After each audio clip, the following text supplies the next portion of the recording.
എല്ലാ ദിവസവും എഴുന്നേൽക്കുമ്പം 24/7 pain complaint ചെയ്യുന്ന ആൾക്കാരാണ് മിക്കവരും. പക്ഷേ ഈ വേദനയുടെ റീസൺ എന്താണ്? എന്തുകൊണ്ടാണ് നമുക്ക് വേദന വരുന്നത് ശരീരത്തിൽ? അപ്പോൾ അത് തലവേദനയാകാം, മുട്ടുവേദനയാവാം, നടുവേദനയാകാം, ചെസ്റ്റ് പെയിൻ ആകാം. It can be anywhere in the body. ഇതൊരു ഫിസിക്കൽ പെയിൻ അല്ല, ഇതൊരു സൈക്കോളജിക്കൽ പെയിൻ ആണ്. അതായത് സൈക്കോസൊമാറ്റിക് ബാക്ക് പെയിൻ എന്ന് വേണമെങ്കിൽ നമുക്ക് പറയാം.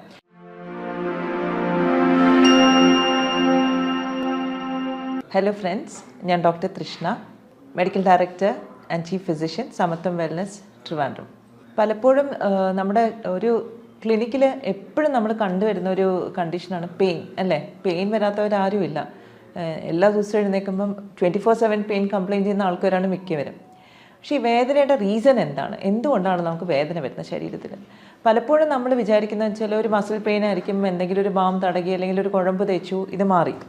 പക്ഷേ പെയിൻ എന്ന് പറയുന്നത് ഇറ്റ്സ് എ സിംറ്റം, ഒരു അണ്ടർലൈങ് ഒരു കണ്ടീഷൻ്റെ സിംറ്റമാണ് പെയിൻ. അപ്പോൾ അത് തലവേദനയാകാം, മുട്ടുവേദനയാവാം, നടുവേദനയാകാം, ചെസ്റ്റ് പെയിൻ ആകാം. It can be anywhere in the body, അല്ലേ? അപ്പോൾ ഇന്ന് ഞാൻ നിങ്ങളുടെ പ്രത്യേകിച്ചും എടുത്ത് പറയുന്ന ഒരു ഇൻട്രസ്റ്റിംഗ് ആയിട്ടുള്ളൊരു പെയിൻ്റെ ഒരു സ്റ്റോറിയാണ്. എൻ്റെ ഒരു പേഷ്യൻ്റ് ആയിരുന്നു. പുള്ളിക്കാരി 30 വർഷമായിട്ട് വളരെ സിവിയർ ബാക്ക് പെയിൻ അനുഭവിച്ചുകൊണ്ടിരിക്കുമായിരുന്നു എൻ്റെ അടുത്ത് വന്നപ്പോൾ. അപ്പം ഇത്രയും നാളും പുള്ളിക്കാരി യോഗ ട്രൈ ചെയ്തു, ഫിസിയോതെറപ്പി ചെയ്തു, പല ഓർത്തോപീഡിഷ്യൻസിനെയും കണ്ടു, പല രീതിയിലുള്ള ട്രീറ്റ്മെൻറ്റ്സും ചെയ്തു. പക്ഷേ ഈ പെയിൻ അങ്ങോട്ട് മാറുന്നില്ല. അപ്പം എന്താണ് ഈ പെയിൻ്റെ കാരണമെന്ന് നമ്മളൊന്ന് കണ്ടുപിടിക്കണം. കാരണം നമ്മൾ എക്സ്റേ ഒക്കെ നോക്കി, MRI, ഒന്നിലും ചേഞ്ചസ് ഒന്നുമില്ല, everything is normal. Only thing what she was complaining is severe pain. ഒരു പൊസിഷനിൽ കുറച്ച് നേരം ഇരുന്ന് കഴിയുമ്പോഴത്തേക്ക് വളരെ കടുത്ത പെയിൻ വരുന്നു. പിന്നെ പൊസിഷൻ മാറി കഴിയുമ്പോൾ കുറച്ചൊന്ന് മാറും.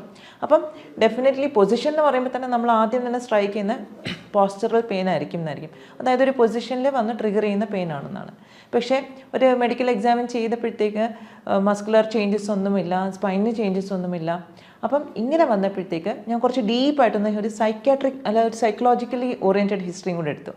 അപ്പോഴാണ് മനസ്സിലാക്കിയത് കല്യാണം കഴിഞ്ഞ് ഒരാഴ്ച കഴിഞ്ഞപ്പോഴാണ് ഈ പെയിൻ സ്റ്റാർട്ട് ചെയ്തത്. അപ്പം നാച്ചുറലി അതിനു മുമ്പേ 18 വയസ്സിലുള്ള ഒരു കല്യാണം, അതിനു മുമ്പേ യാതൊരു ഹെൽത്ത് ഇഷ്യൂസും ഇല്ലാത്ത ഒരു ലേഡി കല്യാണം കഴിഞ്ഞ ഉടനെ പെയിൻ സ്റ്റാർട്ട് ചെയ്തു. And when I went deep into the history, what I understood was that ഈ ലേഡിക്ക് ഈ കല്യാണമായിട്ട് ഒട്ടും പൊരുത്തപ്പെട്ട് പോകാൻ പറ്റിയില്ല. കാരണം 10-15 വയസ്സ് എൽഡറാണ് ഈ ഹസ്ബൻഡ്.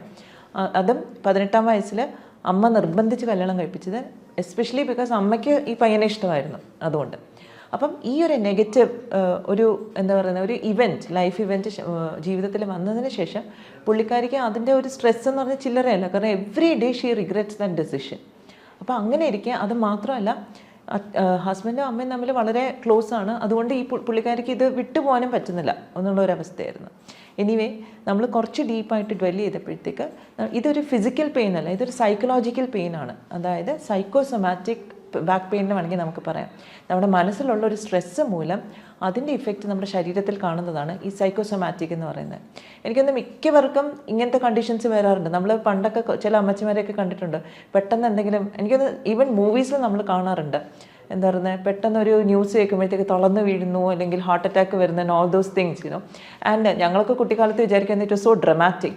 പക്ഷേ actually this can really happen because നമ്മുടെ മനസ്സിലുള്ള എന്ത് സ്ട്രെസ് ഉണ്ടെങ്കിലും അത് നമ്മുടെ ശരീരത്തിലൊരു സ്ട്രെസ് ഹോർമോൺസിനെ റിലീസ് ചെയ്യും. അതായത് മനസ്സിലെ ടെൻഷൻസ് വരികയാണെങ്കിൽ അത് നമ്മുടെ തലച്ചോറ്, because the mind is what the nervous system. അപ്പോൾ നെർവസ് സിസ്റ്റത്തിലുള്ള ന്യൂറോ ട്രാൻസ്മിറ്റേഴ്സിൻ്റെ റിലീസ് കാരണം നമ്മുടെ എൻഡോക്രൈൻ സിസ്റ്റത്തിനെ അത് ബാധിക്കുന്നു. അപ്പോൾ അഡ്രിനൽ എന്ന് പറയുന്ന ഗ്രന്ഥി, അതിൽ നിന്നും സ്ട്രെസ് ഹോർമോൺസ് റിലീസ് ചെയ്യുന്നു. ഈ സ്ട്രെസ് ഹോർമോൺസ് എന്താ ചെയ്യുന്നത്? കോർട്ടിസോൾ പോലുള്ള ഹോർമോൺസ് സിമ്പത്തറ്റിക് ആക്ടിവിറ്റി, അതായത് നമ്മുടെ ശരീരത്തിലുള്ള ഓട്ടോണോമിക് നെർവസ് സിസ്റ്റം എന്ന് പറയും, ഇതിൽ സിമ്പത്തറ്റിക് നെർവസ് സിസ്റ്റത്തിൻ്റെ ആക്ടിവിറ്റി കൂട്ടുന്നു. അപ്പോൾ ഈ സിമ്പത്തറ്റിക് ആക്ടിവിറ്റിയുടെ ഒരു ഇൻട്രസ്റ്റിംഗ് ജോബ് എന്താണെന്ന് വെച്ചാൽ മസിൽസിനെ ടെൻസ്ഡ് ആക്കുക എന്നുള്ളതാണ്. അതായത് മസിൽ കോൺട്രാക്ഷൻ. ഇത് എന്തിനായിരുന്നു ഡിസൈൻ ചെയ്തിരുന്നത്? പണ്ട് നമ്മൾ കാട്ടിലൊക്കെ വസിച്ചിരുന്ന സമയത്ത് നമുക്ക് ഒരു പെട്ടെന്നൊരു എന്താ പറയുക, പെട്ടെന്നൊരു ആനിമൽ നമ്മളെ അറ്റാക്ക് ചെയ്യാൻ വരുവാണെങ്കിൽ നമ്മൾ ഇതിന് റെസ്പോണ്ട് ചെയ്യണം. ഒന്നുകിൽ നമ്മൾ അങ്ങോട്ട് പയറ്റണം, അല്ലെങ്കിൽ നമ്മൾ ഓടണം. അപ്പോൾ ആ ഒരു സിറ്റുവേഷനിൽ നമ്മൾ റെഡിയാക്കാൻ വേണ്ടിയിട്ടായിരുന്നു മസിൽ കോൺട്രാക്ഷനും മസിൽസിലേക്കുള്ള സ്ട്രെങ്ത് അല്ലെങ്കിൽ ബ്ലഡ് ഫ്ലോ കൂട്ടുകയൊക്കെ ചെയ്തിരുന്നത്. ഓക്കെ. പക്ഷേ ഇപ്പം നമ്മുടെ സിറ്റുവേഷന് നമുക്ക് ഇങ്ങനെ ആനിമൽ വന്ന് നമ്മുടെ മുമ്പിൽ പെടുന്ന സിറ്റുവേഷനൊന്നുമില്ല, പക്ഷേ ഒരു ക്രോണിക് സ്ട്രെസ് എപ്പോഴും നമ്മുടെ മനസ്സിലുണ്ട്.